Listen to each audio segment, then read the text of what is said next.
Assalamualaikum warahmatullahi wabarakatuh. Bismillah, alhamdulillah. Assalatu wassalamu ala sayyidina Muhammad ibn Abdillah wa ala alihi wa sahbihi wa man walah. La hawla wa la quwwata illa billah.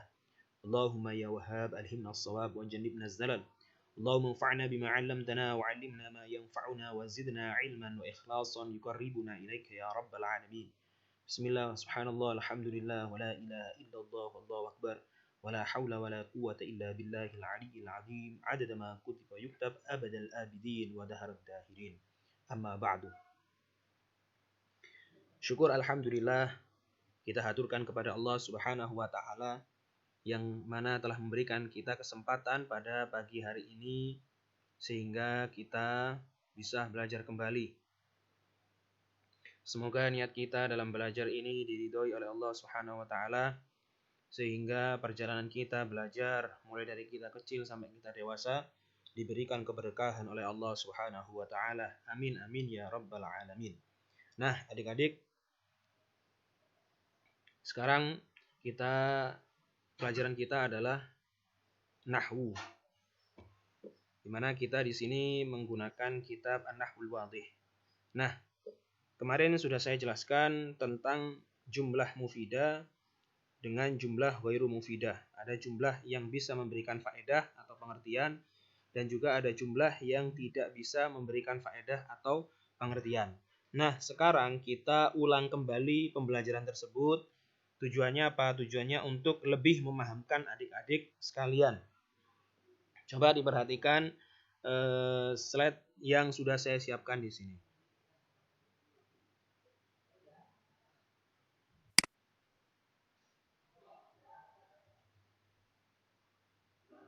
Jadi mata pelajaran kita adalah ilmu nahwu. Kitab yang kita gunakan adalah Nahwu. Nah, sebelum kita mulai pembahasan materi jumlah atau kalam, kita hendaknya mengetahui apa sebenarnya itu ilmu nahwu. Ilmu nahwu secara bahasa, secara etimologi adalah berarti contoh. Adapun menurut istilah, nahwu adalah ilmu yang membahas tentang kaidah-kaidah untuk mengetahui keadaan suatu kalimat dalam bahasa Arab. Lebih mudahnya, mari kita lihat contoh yang sudah tertulis di bawah. Ja'a Zaidun, ra'aitu Zaidan, marartu bi Zaidin. Nah, di situ adik-adik bisa melihat bahwa kata terakhir atau harokat terakhir dari lafadz Zaidun itu berubah-ubah. Yang pertama Ja'a Zaidun. Kemudian yang kedua Ra'aita Zaidan, berubah menjadi fathah. Marartu bi Zaidin, berubah menjadi kasratan. Jadi ada perubahan harokat dari lafadz Zaidun. Yang awalnya Zaidun, kemudian Zaidan, kemudian Zaidin. Kenapa bisa berubah? Inilah yang mempengaruhi sebuah kalimat. Oleh karena itu kita pelajari dalam ilmu nahwu. Jadi ilmu nahwu itu ilmu yang mempelajari tentang perubahan akhir kalimat karena perbedaan amil yang masuk. Ya, jadi ada amil-amil yang masuk, kemudian karena adanya amil maka bisa mengubah harokat atau kedudukan dari lafadz tersebut. Kemudian perumus dari ilmu nahwu. Perumus dari ilmu nahwu atau yang pertama kali membukukan lah istilahnya membukukan ilmu nahwu yaitu Abu Aswad Ad-Du'ali.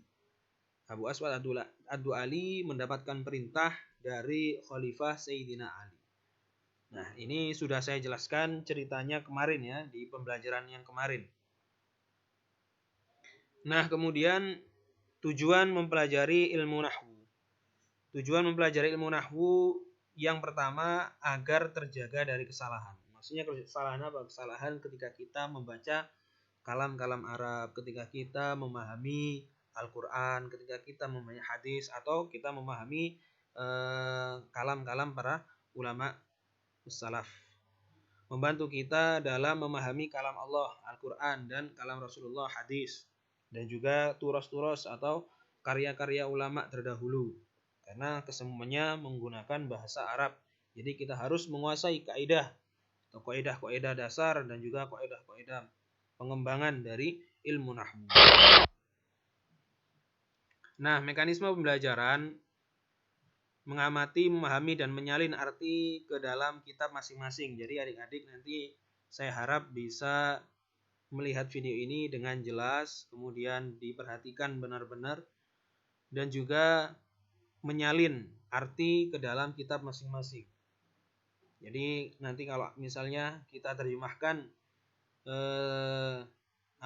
nas dari kitab, ya, teks dari kitab, dimohon adik-adik untuk menyalinnya dalam kitabnya masing-masing. Kemudian yang kedua, jangan lupa mencatat keterangan dari guru. Karena kita pembelajarannya sifatnya daring, tidak bisa efektif, maka dari itu diharap bagi adik-adik semuanya untuk senantiasa semangat. Harus lebih kreatif lagi. Salah satu caranya yaitu dengan mencatat keterangan dari guru. Jadi bentuk video ini dicatat baik-baik apa keterangan yang disampaikan oleh guru. Kemudian yang ketiga, diharapkan siswa aktif bertanya kepada guru jika diperlukan. Bisa melalui GC atau bisa langsung WA. Kemudian yang nomor 4, mengerjakan tugas-tugas yang diberikan oleh guru. Dan jangan lupa, ya, catatan penting yaitu menghafalkan seluruh kaidah-kaidah nahwu yang sudah diberikan oleh guru. Jadi apa yang sudah saya berikan tolong dihafalkan, dipahami. Ketika ada kesulitan bisa langsung ditanyakan baik via GC atau via WA. Sekarang kita mulai dalam pembahasan al-jumlah al-mufidah. Jumlah mufidah ini adalah susunan kalimat yang mufidah, yang memberikan pengertian, yang memberikan pemahaman. Bukan kalimat yang tidak memberikan pengertian atau ambigu. Tapi jumlah yang memberikan pengertian sehingga orang yang mendengarkan ini bisa memahami. Nah, itu yang dimaksud dengan jumlah al-mufidah. Sekarang kita ke kaidah. Dalam kitab Nahwul Wadih, adik-adik sudah bisa melihat dalam kitabnya, di situ ada kolom yang menerangkan tentang kaidah dari jumlah mufidah. Mari kita sama-sama membaca dan kita artikan bersama kaidah pertama dari kitab Nahwul Wadih. Kaidah yang nomor 1, at-tarkibu alladhi yufidu faidatan tamatan yusamma jumlatan mufidah wa yusamma aidon kalaman. At-tarkibu susunan, alladhi yang yufidu memberikan faidah, faidatan sebuah faidah, tamatan yang sempurna, yusamma dinamakan jumlatan mufidah, dinamakan jumlah mufidah. Wa yusamma dan juga dinamakan aidon juga kalaman, disebut dengan kalam. Jadi susunan yang bisa memberikan pengertian yang sempurna, pengertian yang tamah, itu namanya jumlah mufidah atau disebut dengan kalam. Ya, itu kaidah yang nomor 1. Kemudian kaidah yang nomor 2. Al-jumlatu al-mufidah. Jumlah yang mufidah atau jumlah yang memberikan pengertian.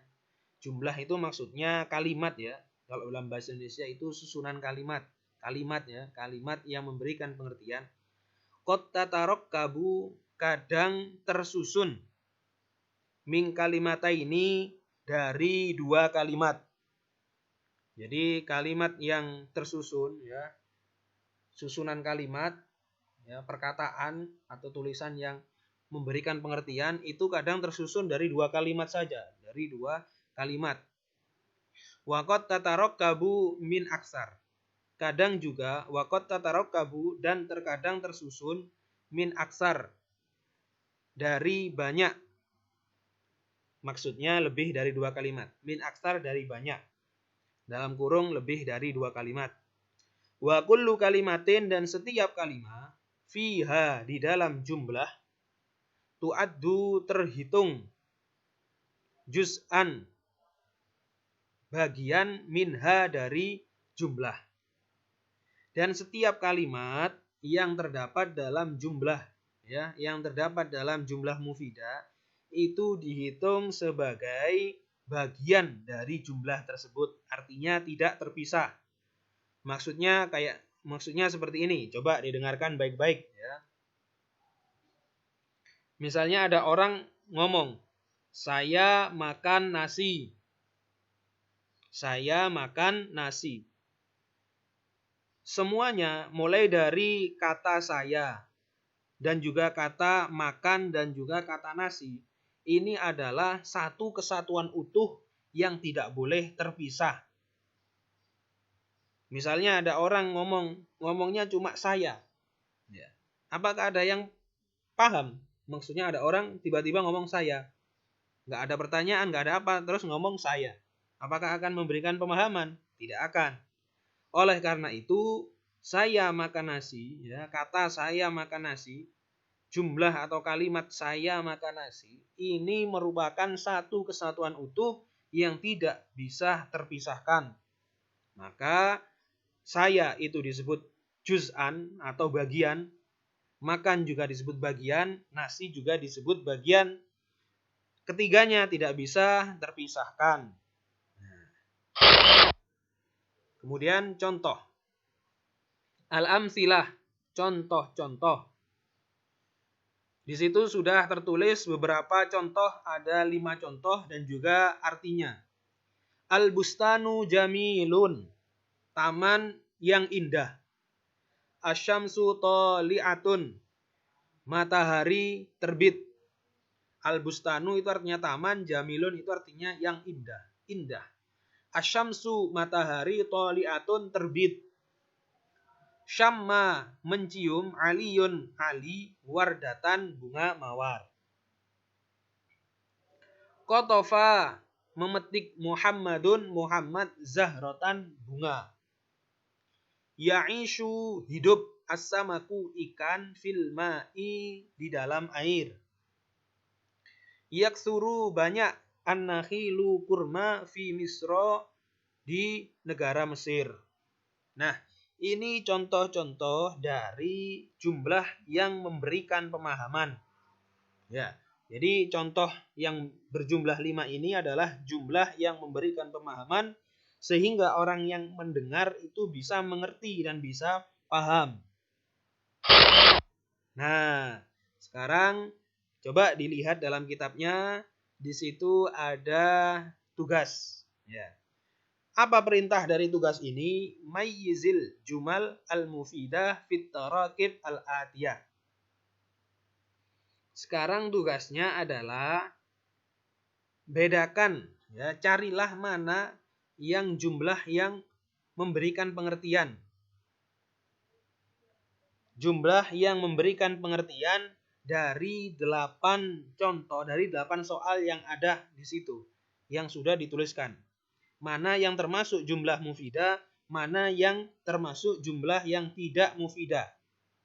Jadi tugas kalian adalah mencari dari 8 contoh ini mana yang termasuk kalimat yang memberikan pengertian dan mana kalimat yang tidak memberikan pengertian. Ya, bisa dipahami ya.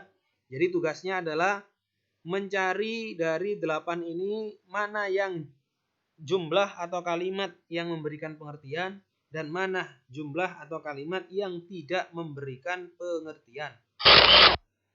Nah, itu ya pembelajaran kita kali ini.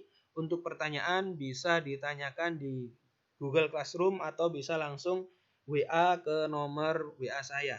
Ya, demikian yang bisa kita bahas pada pagi hari ini.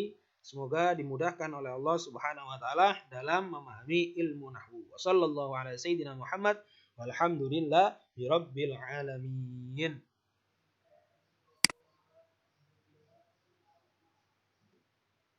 Saya akhiri. Assalamualaikum warahmatullahi